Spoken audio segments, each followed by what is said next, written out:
let's go.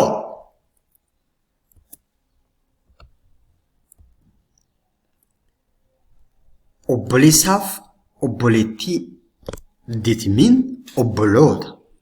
Obboloota meeqa qabdaa? Obboleessa meeqa qabdaa? Obboleettii meeqa qabda jennee yeroo hedduu ni wal gaafanna. Akka kanaan jennee afaan Oromiifaatiin yeroo hedduu ni wal gaafannaa jechuudha. So afaan Ingiliffaatiin obboleessa yookiis obboleettii or obboloota meeqa qabda jennee nama tokko afaan Ingiliffaan gaafachuu barbaanne maal jennaa? What could we say? What could we say? Can try? Hey, Bona, can I try it? Can I try it? No problem, just simply try it. Brothers and sisters have. Good, good, good. Can you rectify it? Well, no problem. So, obboleessaaf obboleettii meeqa qabda jennee afaan Ingiliffaan nama tokko gaafachuu barbaanne slings kan jedhu fayyadamne how many slings do you have? How many slings do you have? How many slings do you have? jechuu ni dandeenya jechuudha. This means slings kan jedhu obboleessa fi obboleettii yookiis obboloota jechuudha. Slings. Slings. So, how many slings do you have? Jechuun obboleessaa fi obboleettii meeqa qabda yookiis obboloota meeqa qabda jechuudha jechuudha. Akka kana jechuudha. Great. Great. Interesting. Inni kan biraan immoo amaatii. Amaatii. Kana jechuun obboleessa ta'uu danda'a, abbaa haadha manaa ofii yookiis immoo abbaa manaa ofii, haadha abbaa manaa ofii yookiis immoo haadha haadha manaa ofii yookiis obboleessa yookiin obboloota warra akkasii ta'uu danda'u jechuudha. Warra akkasii generally in-laws. In-laws jedhama. Generally walumaa galatti amaatii jechuun in-laws. In-laws jechuudha.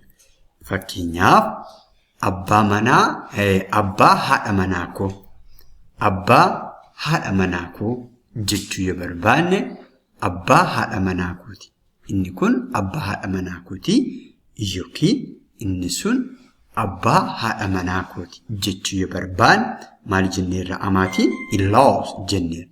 So my father-in-law, my father-in-law, my father-in-law jechuun abbaa haadha manaa koo yookiis abbaa amaatii kooti jechaa jirra jechuudha.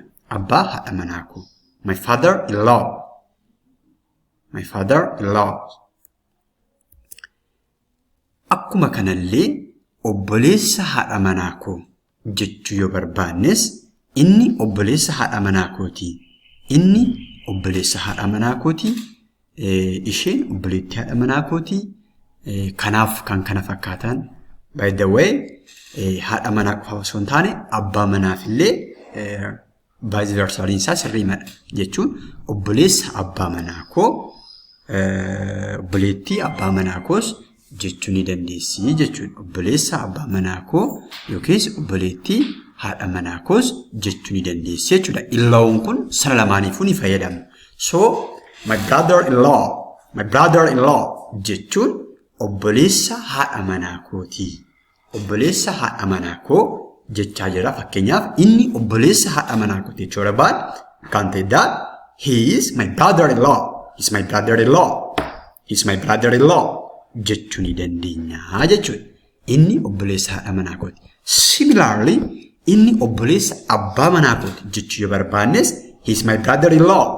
He's my brother-in-law jechuu dandeenya jechuudha. Just in-law kan jedhu kana fayyadamne bifa barbaanneen jijjiirree fayyadamuu dandeenya jechuudha. Akkuma kanallee obboleettii haadha manaa koo, obboleettii haadha manaa koo jechuu yoo barbaanne obboleessa kan jedhu sana my brother kan jedhu sana gara my sister jijjiiruutiin my sister-in-law, my sister-in-law, my sister-in-law jechuu dandeenya jechuudha. She's my sister-in-law. Wow, she's my sister-in-law. Do you know her? Did you know her? She's my sister-in-law. Jechuu ni dandeenya jechuudha. Ni beektaa isheen obboleettii haadha manaa kooti.